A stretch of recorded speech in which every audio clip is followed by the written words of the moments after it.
how to fade in and out your audio in Canva. Hello guys and welcome to this new tutorial. Today I'm going to show you how easy it is to make the effect of fade in and fade out into your audio in any Canva design or presentation. All you need to do is to follow up the tutorial from the beginning till the end and you will be good to go. The first thing that you need to do is to head over canva.com.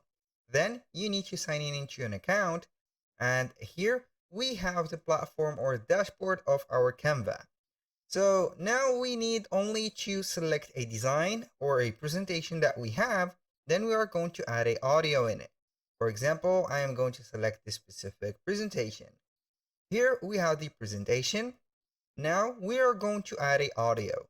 How we can do that, either you go ahead and click on upload and select the audio from here, or you can go ahead and click on the elements and then you are going to type the audio that you want to add.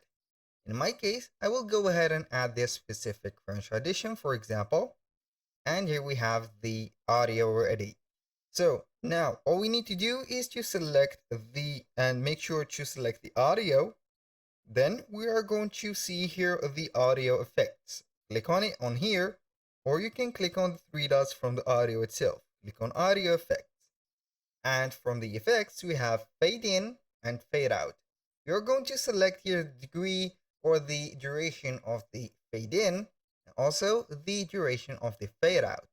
And here we have it. As you can see right there, we have something right here marked on the audio, which is a little bit transparent from the beginning and also at the end. And this is it, the fade out. So that was all for today's video. Thank you guys for watching. I hope that you have enjoyed the content and hope to see you soon on the next one.